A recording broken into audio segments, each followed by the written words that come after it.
thinking my price today. Niggas been thinking for ice today. Never been thinking my price today. Let me season me. I cannot think about scrutiny. I make my flame of my business. I'm a brand of my business. Let me season me. I cannot think about scrutiny. I make my flame of my business. I'm a brand of my business. I don't smoke. The main reason in South Africa there is protest, more especially when it comes to students, it's because of financial exclusion and accommodation. Today I'm joined by the president, the national president of South African Student Federation, Keamogetswe Masike. Greetings, my brother. How are you? Greetings, my dear. Sorry about the glitches that transpired later on. The wrong full of the name and recording. So today you are here with us. Thank you for joining us, by the way, in Live Seasons TV on so many issues that we can articulate. One of them being the NSFAS. So there's a new CEO on board on NSFAS. Maybe on his term of office, what are your expectations that maybe he can be able to liberate the students that you are fighting for? No, it's very simple. NSFAS has a mandate to roll out free education in this country. Number one, NSFAS is an institution that is given rather a responsibility to make sure that the rollout of free education in this country is simple. So yeah, I think the board was just recently appointed. I think they have a week or two in office, and of course our expectations are that look, for the past 2 years, 3 years, we've seen that institution has always been weaponized.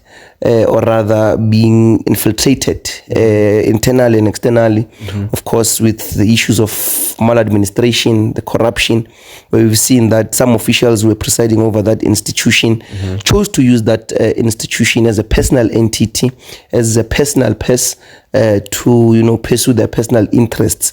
Since you are advocating for the scrapping of registration, do you also believe that NSFAS should be scrapped out? What we are saying is that you need to have an overhaul of NSFAS, meaning that from appointments, who are these people that are appointed to run that institution? The character and the caliber of those people presiding of those boards, who are those people? What's the mandate that they have? Are they there to serve the interests of the poor and the working class? Are they there to serve the children of domestic workers? Are they there to serve the interests of children of farmers and mine workers? So those are the questions that we're asking. Or are they there to, enjoy the luxury and comfort? So NSFAS must not be removed. Offices and drinking water, while ordinary students of this country are subjected to, internal glitches of the institution and all of that. So we're saying that NSFAS has a mandate, and their mandate is to roll out free education in this country. So you're saying that NSFAS must not be scrapped out? Because majority of the people like Sihle Lonzi and others believe that there should be the money, the resources should be given back to the institutions wherever the student is from. Then the student can have his or her access to the money through the institution that particular person is from. We are saying that decentralize NSFAS from Cape Town, because we also fail to understand the rationale behind NSFAS having an office in Cape Town where they pay a rent of 2 million rands a month. We fail to understand that rationale, and by now our expectations was that the current Minister of Education, Dr. Nobuhle Nkabane, will have dealt with that issue, because part and parcel of our memorandum of consent was the office issue in Cape Town. So what we are saying in a nutshell is that decentralize NSFAS, but do not take it into universities, and we know why. These universities, my brother, you might also understand that they are incomplicit as well in the current question of corruption and maladministration that seeks to speak to the question of redirecting these funds to, personal accounts, paying ghost students, paying people who are dead, paying people who are not even registered in some of these institutions, but have regional offices per provinces. Have your regional offices in your metro campuses, the likes of your Gauteng, Johannesburg, Tshwane, so that students, when they have problems, they are able to reach out to those offices and they are able to get their issues resolved amicably. But also have NSFAS officials roaming around campuses such that if an institution is facing a problem that pertains to NSFAS. Currently, there's a national question, and we are,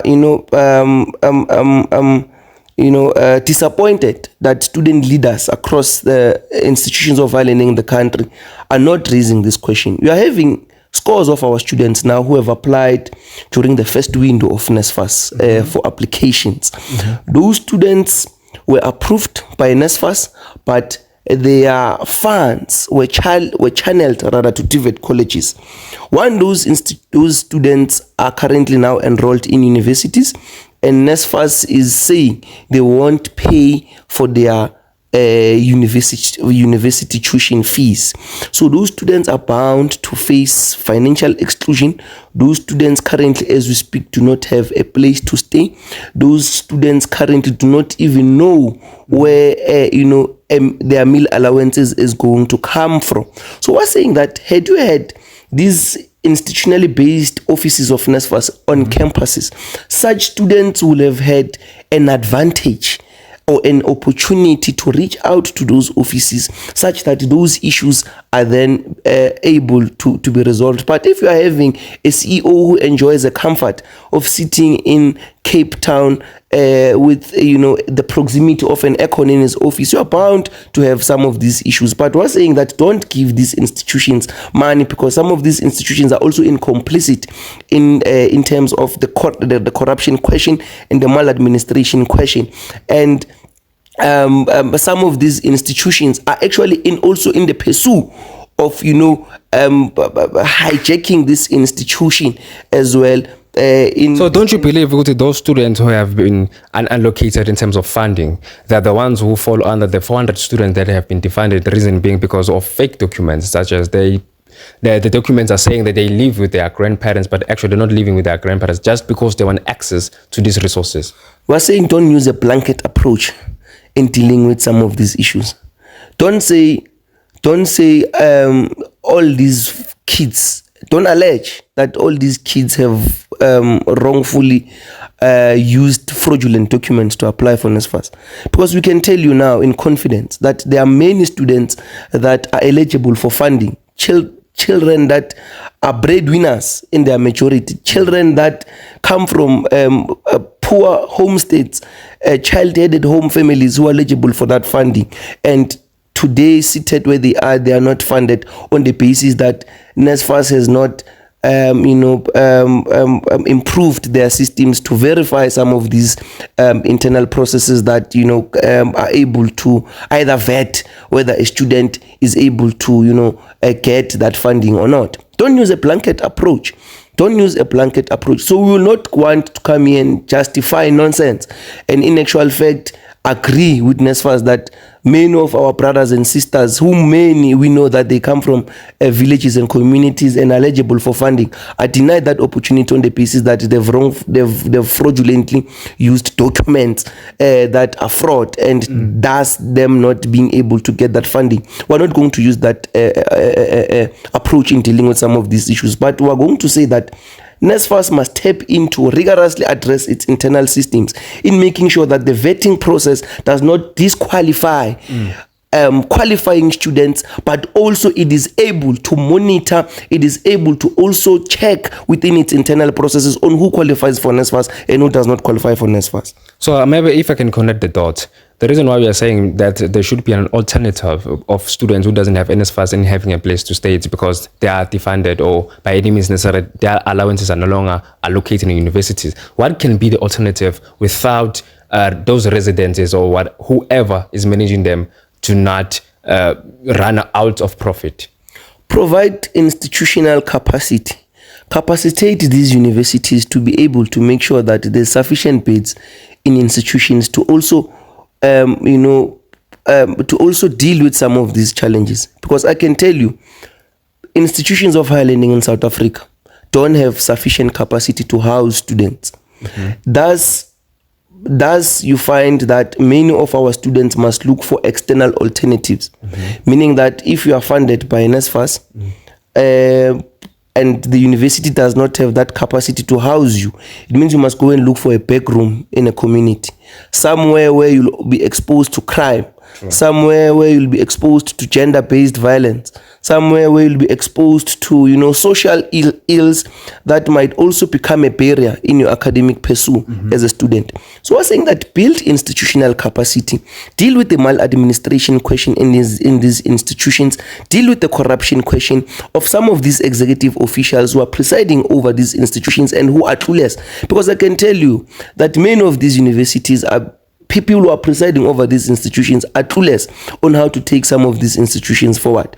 Many of these executive officials who are then given that responsibility to make sure that the accommodation crisis in institutions of higher learning are dealt with rigorously are clueless. We've seen now the events that were happening in CPUT, where students were sleeping outside the gate. We saw now students in CUT protesting over the accommodation crisis. So that tells you that some of these universities are hijacked by gangsters. They're hijacked by people who are there for positions. They're hijacked by people who do not have the political willingness to deal rigorously with issues that affect ordinary black students who find themselves being victims of this system of the current education system that is in question today. In one of the statements that you've just recently released, you said there should be an affordable and a state of campuses accommodation open. There's an allocation of 55.4 billion rand for NSFAS. How can it be possible in that allocation of NSFAS bill? When we clarify the allocation of bill, because we are not enticed by how much the government spends. Of course, we will always raise concerns over the fiscal policy of the country because we are worried about that money. That money is taxpayers' money. But the problem here is not allocation of funds to deal with the issue. The problem here is the misusage of these funds. When government allocates these funds, who regulates these funds? So a person listening, who is a competent person for this position? Who makes sure that when government has allocated these funds for this particular a social issue, these funds are regulated?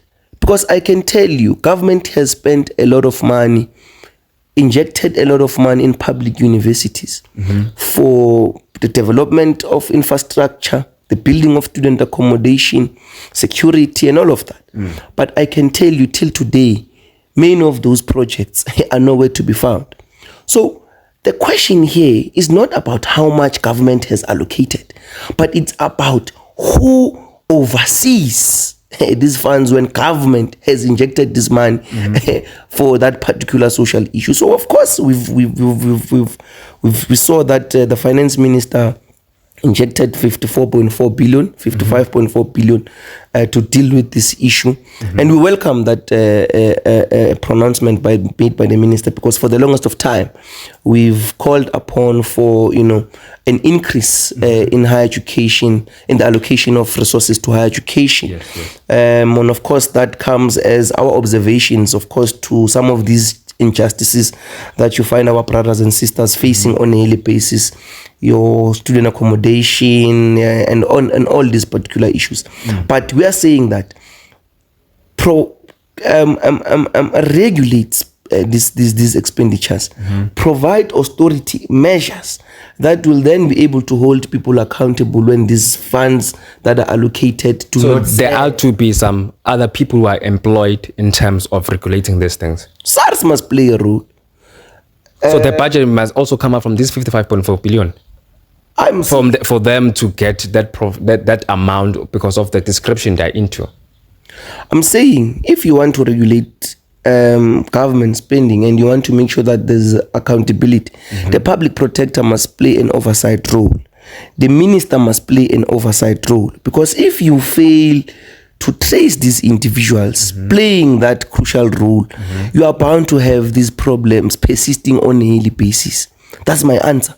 You can't have a minister that will only be obsessed with taking pictures in a media briefing, and then you mislead the nation, you give also false statistics to the nation, but you don't have lucrative information or tangible information that is happening on the ground.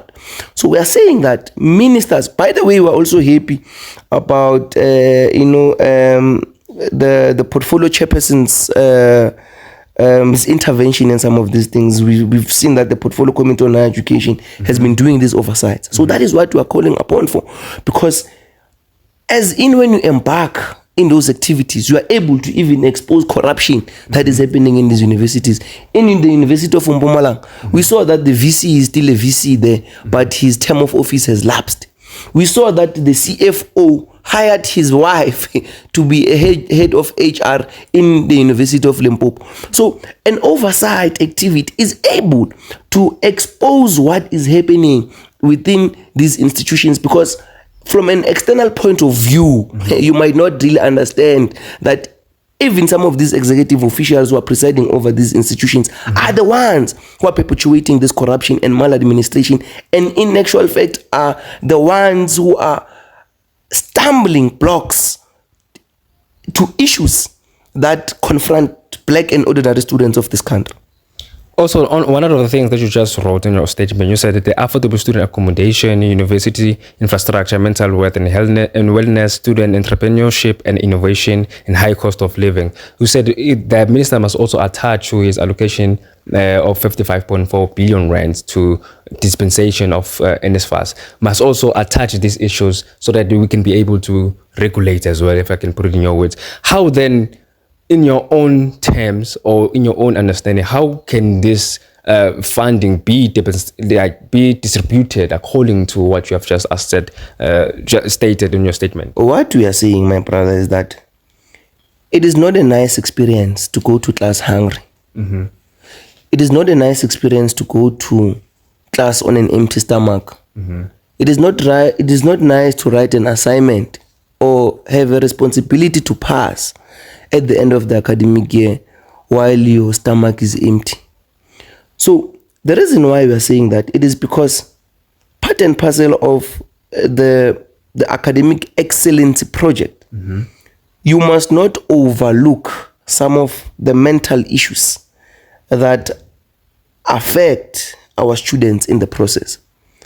The academic pressure, one, the social economic issues of where our students come from, the background question, the poverty, the unemployment, the breadwinner question, the violence question as well. You must not overlook those particular issues. The mental health issue, you must not overlook those aspects, because they contribute in the welfare or the well-being of an ordinary student. So what we are saying is that the minister, part and parcel of his intervention, is to also make sure that that particular question is addressed, because for the past 2 years we've seen a lot of suicidal cases in institutions of higher learning, where you see many of our students dropping out as a result of this external pressure and internal pressure, where we saw gender-based violence rising and victims not being given necessary support to deal with the issue. Perpetrators escaping easily the situation, many not being convicted of those crimes. Those particular issues affect a student. As a victim of gender-based violence, if the perpetrator is not convicted, I'm bound to face a lot of challenges. And that is why you find many of our students relapsing to drugs and alcohol, because it is part and parcel of the challenges that they face.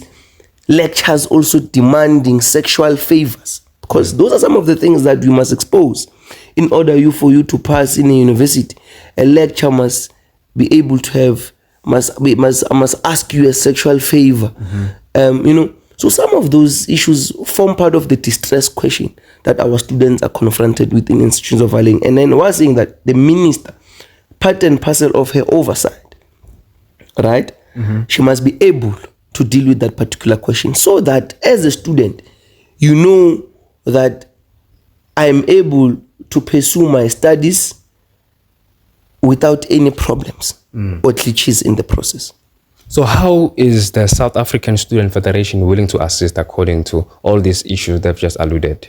The South African Students Federation comes as an alternative, a progressive alternative that then calls for all progressive forces to unite it does not suggest that students who have went to ballot papers, voted for their political organizations of their choice, must detach from those political organizations. But the South African Student Federation gives a clarion call to progressive forces to say, let us unite on the basis that we've done a thorough analysis that for the longest of time, the question of free education in this country has been pending.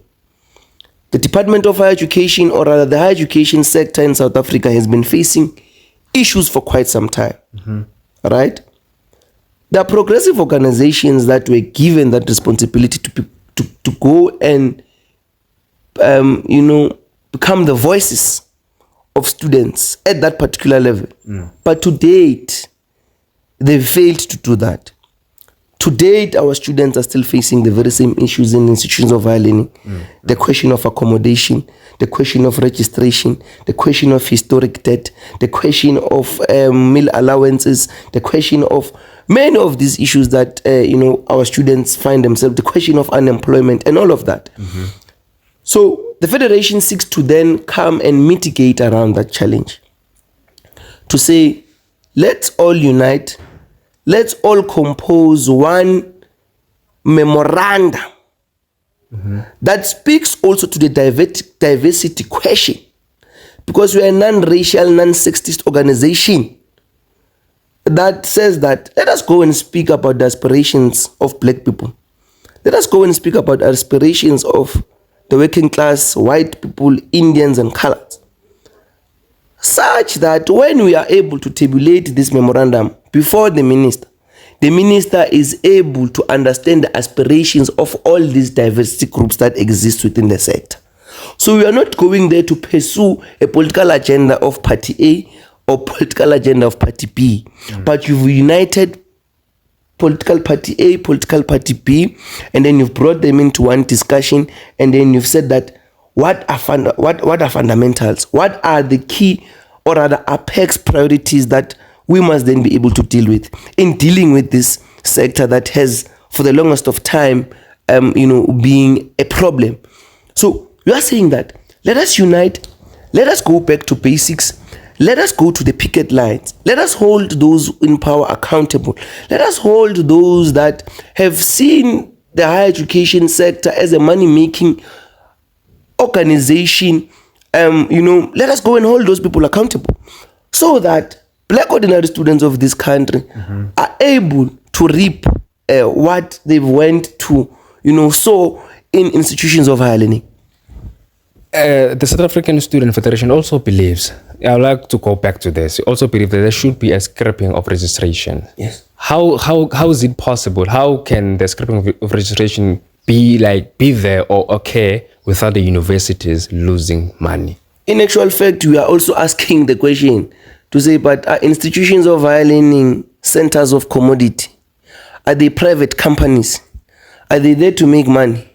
Because institutions of higher learning have donors, both internal and external, and they can self-sustain for 50 years and 20 years to come. So why must black students or the poor rather pay for registration fee? Why must black students pay for application fee? If a university has a target of 8,000 students, that for the 2025 academic year, we want to enroll 8,000 students, why take 240,000 applications fees and then you even say that they're not refundable? If your target was 8,000, open for 8,000 and then reverse whatever that is due to others. But why must students pay for application fee? That's the question that we're asking. And yet the very same students have also applied for funding, for government funding. So these students are eligible for funding. They're bound to get a registration fee. But the registration fee question does not also speak to the funding question, that automatically these kids are funded and then they are bound. But there's also an unemployment question and a poverty question in this country. To say that it becomes even difficult to even raise that 1,500 to pay that registration fee. I was reading a story of a young boy called Busiso Kosano is from Guatagadunos in KZN. And you must go and read that story. That boy says that when I applied in university, got distinctions in my matric, but when I had to apply, my father did not have money to pay for registration fee. And my father had to sell a cow for me in order to be able to pay for that registration fee. So we are saying that beyond some of these issues that you find that others can afford, but the unemployment and the poverty question still remains. There are those that cannot afford to pay for registration fee. So scrape this registration fee, because universities do not depend on the registration fee amount. They don't depend on that money. You also touch on the issue of unemployment. So what is the stance, or how is the South African Student Federation willing to assist in terms of entrepreneurial and innovation? What's your take on that? Because you also noted it. What we are saying is that decolonize the curriculum. What do we mean when you say decolonize the curriculum? There are some causes in institutions of higher learning which are no longer relevant to the economic requirement of the day. Like, for example, why go to school and study to be an admin assistant? Why go to school to study what they call it, what this useless course? They call it what, this admin assistant and what this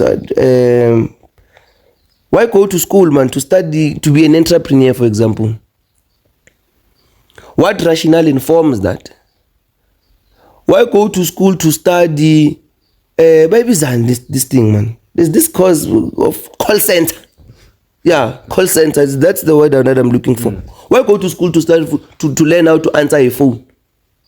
So we are saying that decolonize this curriculum, focus on the apex priorities of what our economy is demanding today.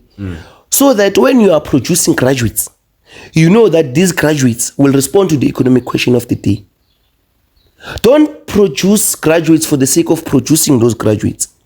How many graduates have we produced in the field of entrepreneurship who are successful business people today in South Africa? How many people have we produced to go and study call center and are actually employed to answer telephone calls in the public, in the private sector? To be receptionists. How many of those people? So we are saying that rigorously deal with your curriculum so that you scrape and phase out some of these career courses that are not in demand, and you focus on career courses that speak to the projection of where our economy seeks to go in the next 5 years or the next 10 years. And then you are able to trace and place your graduates in those particular fields. And of course, we're saying that the private sector must come on board. The public sector must also come on board in assisting us in dealing with some of this, the curriculum question that, you know, is a problem to the unemployment crisis, or part and parcel of the unemployment crisis in this country. I like the fact that you just mentioned that scrapping of causes away. So, back in the years, the minister Plainzimana once spoke about this issue, that there are causes that are no longer useful to our own curriculum, so we just have to remove. So what can the minister, the current one sitting in place, would you like her to say about the issue? Engage stakeholders. We are stakeholders in the sector. Engage stakeholders. Let's exchange ideas. Let's exchange notes. Continue playing an oversight role. Remove these bogus institutions, private institutions that don't have, an intention of producing more responsive graduates in the sector. Because currently we're also facing a situation where there are just bogus colleges here run by people who are not even legally documented to be in this country. And our own people are prescribing into those institutions, contributing to the unemployment question, because those people by virtue have went there to study, pay tuition fees, pay for accommodation, but at the end of the day will not be able to get employment. And our government, remember, our government is also running a very tight ship. You can't, rigorously deal with all these issues at once. So we're saying that the minister's responsibility is to also to make sure that part and parcel of the unemployment question and some of these issues that are facing black students require her to come to the ground and engage stakeholders, engage student leaders, engage student formations, engage ordinary students, and even engage these institutions in trying to deal with some of these issues that are prevailing patterns of mortality and are not assisting us with anything. Keamogetswe, you are on an emotional issue. You are a graduate as well, and you seem to easy go by day. There is an initiative that was set out. You're trying to survive by the day, and the issue then becomes there is a initiative that was said by the president of EFF Youth Command, known as the EFFSC, Sihle Lonzi, who said then let there be a clearation of student debt. Since you're saying that there should be a unity of progressive forces, do you think maybe this issue would be easily articulated so that graduates can also have their own jobs? No, look, it's a clarion call. It's a clarion call. I think the student debt question does not only belong to a political organization. It does not belong to any political organization. It's a national question that affects ordinary black students of this country, by virtue graduates, and those that are enrolled in institutions of higher learning. So attaching this particular question to a political organization as if this question belongs to them, I think it will be an injustice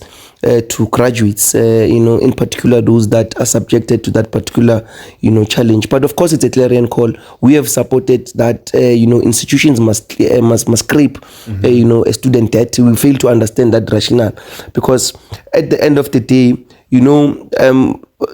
these students at the beginning of the academic year, so here comes the challenge.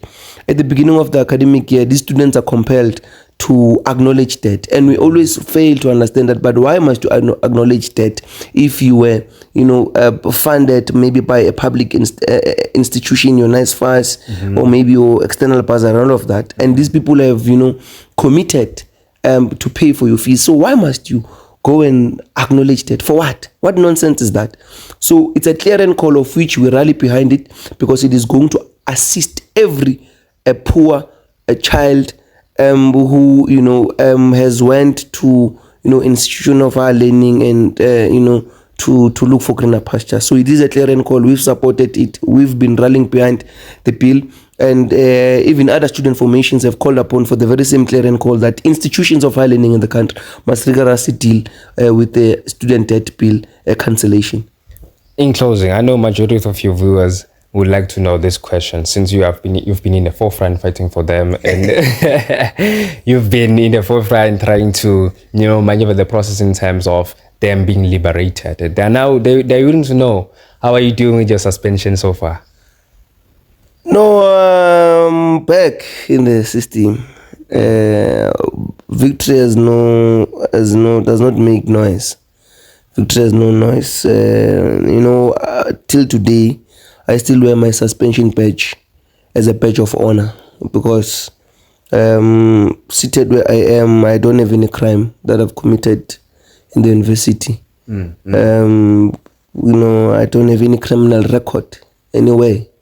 And I've always been proud for the fact that when I was given a responsibility to be an SRC president, I never used my term of office as a CV. So that when I exit office, I'm able to go and lobby for a job to be a student assistant. I never had that aspiration. I never dreamt of being a student assistant myself, or being affirmed by the system. And I never wanted to even get a free tab of alcohol anywhere, because some of these student leaders, they're enticed by the fact that they get tabs and all of that. So I was never enticed by such things. I never wanted even to be part of the working for it. I never saw myself being as an employee, because I always saw universities as institutions that are contributing to the redress question in the country. So by virtue, it means that I would have, taken an oath to work against the people that I've once served, which to me would have not made sense. So I appealed my suspension, and went for DC and I was not found guilty. Seated where I am, my case was even dismissed, from the judicial services of the university. So I'm not shaken or worried about, of course my character and my image, has been put on the line, because there are many people that might ask, but what did he do? But those that know, those that were with me in the picket lines might understand that I took a bullet for many of, these kids, that I saw that I will never sell these kids out, because by virtue of me being a president, these are the students that voted for us. These are the students that said that go and speak about our issues. Go and make sure that the student accommodation question is answered. Go and make sure that our NSFAS meal allowance is increased. Go and make sure that we get free buses to campus. Go and make sure that we have functional water. Go and make sure that we have functional toilets in our campuses. So those are the students that deployed me. I was never deployed by university management. I was never even obsessed with even taking pictures with them in their offices, post our meetings and all of that. I was never even impressed. I never even had their numbers on my speed dial.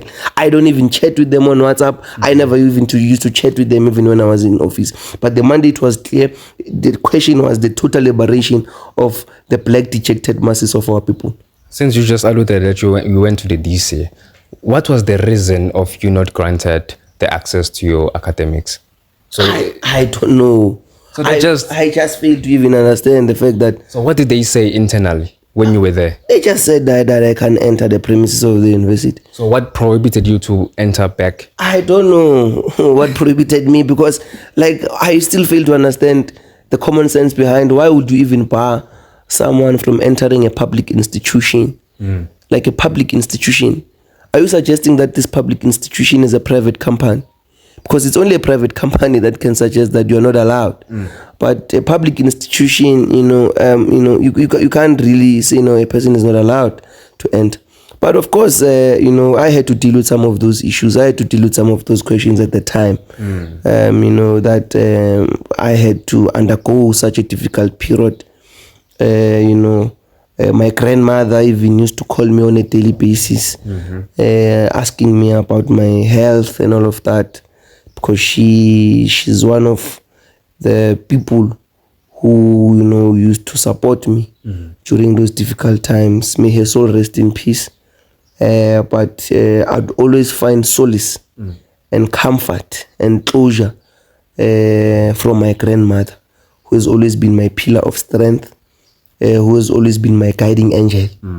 So I had to undergo those difficult circumstances, but with her being next to me, I can say that I was graced enough to be with such a human being who, through difficult times, when you undergo difficult times in life, even those that you thought would support you would not support you. There are people that you might assume that they are your friends, But not there. but when popo hits the fan, those people will not be there. In actual fact, your friends are the people that will call for your downfall. So many of my comrades that I know for a fact advocated for my downfall. They wanted to bury me. They wanted to kill me alive. They wanted to destroy my politics. They wanted to destroy my political activism and remove me from the space completely. Majority of the activists that come back from where you're coming from, they used to be prohibited from participating in anything that has to do with student liberation. So were you prohibited from anything? I was given conditions. Remember when you are suspended? Because universities are also governed by policies. So at the time, I was given conditions that I'm not even supposed to even be in the forefront of leading political actions.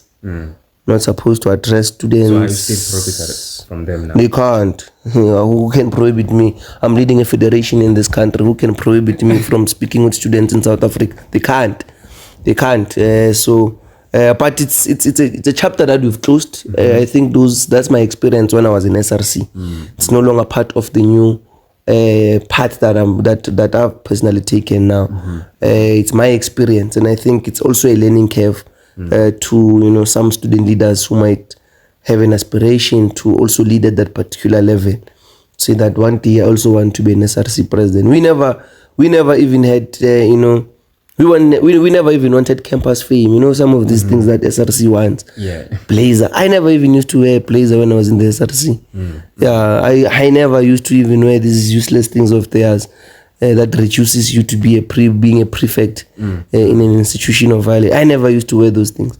But it's a chapter that is closed. We are building a new chapter now that seeks to deal rigorously with the issues of higher education in So the you country. feel at Sasco?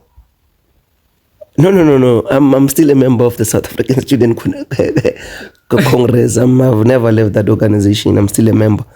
Yeah, I'm still a member of the South African Student Congress. No. Thank you so much, President Keamogetswe Masike. Sure. I know I'm going to say after this, after what you've just answered, they are calling for a DC again. No, we are around, man. We are around. We are around. And I think, politically, we don't have enemies. We've never identified people, individuals, institutions as personal enemies. But we've always maintained our stance that people must not steal money that is not meant for them. If money is being stolen and it is being used for wrong things, those people must be held accountable. So we have never deterred from that space, and we're not going to deter, and no one is going to stop us. No, thank you so much, President Keamogetswe Masike, for joining us on Live Seasons TV. Thank you very much. Well, there was President Keamogetswe Masike from the South African Student Federation. I hope he stays away from trouble by now. He learned his lessons by now. My name is Lee, and what it is in OSB, Live Seasons. Today, I can't even mention my price today. Niggas been thinking for ice today. Never been thinking for price today. Let me season me. I cannot think about scrutiny. I make my flame my business. I'm a brand of my business. Let me season me. I cannot think about scrutiny. I make my flame my business. I'm a brand of my business. I don't smoke.